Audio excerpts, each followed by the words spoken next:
शिवसेनेने सिडको रायगड भवनवर व्यापाऱ्याच्या न्याय हक्कासाठी केली निदर्शने। नमस्कार, आपण पाहताय महाराष्ट्र पोलीस न्यूज 24।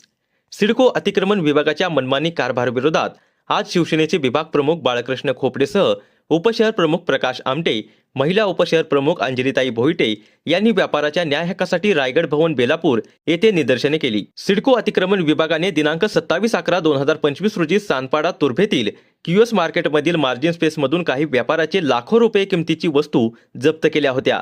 व्यापाऱ्यांनी वस्तू परत करण्यासाठी सिडको अतिक्रमण विभागाकडे विनंती अर्ज करून देखील सिडकोच्या आडमुठ्या धोरणांमुळे त्या वस्तू आम्ही लिलाव करू, तुम्हाला परत करणार नाही असे व्यापाऱ्यांना सांगितले। नंतर शिवसेनेचे विभाग प्रमुख बाळकृष्ण खोपडे यांनी व्यापाऱ्यांसह दिनांक 12 डिसेंबर 2025 रोजी रायगड भवनवर मोर्चा काढल्यानंतर सिडकोच्या अतिक्रमण अधिकारी भातुस्कर यांनी मध्यस्थी करून नवी मुंबई मनपाच्या धोरण पाहून व्यापाऱ्याच्या वस्तू सोडवल्या जातील असे आश्वासन दिले। आंदोलन मागे घेण्यात आले। यावेळी पीडित व्यापारी सहभागी झाले होते।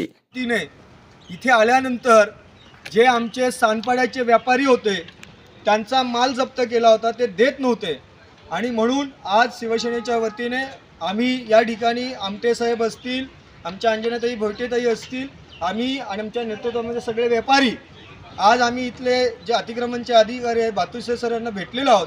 त्यांनी आम्हाला सांगितलेलं आहे की जी लिलावाची प्रोसेस आहे ती आमच्या वरिष्ठांशी बोलून आणि नंतर महानगरपालिका ज्या तत्वाने माल सोडते त्याचा विचार करून व्यापाऱ्यांचा माल आम्ही परत देऊ आणि त्यामुळे आम्ही आजचं आंदोलन या ठिकाणी स्थगित करत आहोत।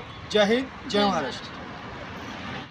महाराष्ट्र पोलीस न्यूज 24 साठी पुणे जिल्हा प्रतिनिधी पंकज सरोदे।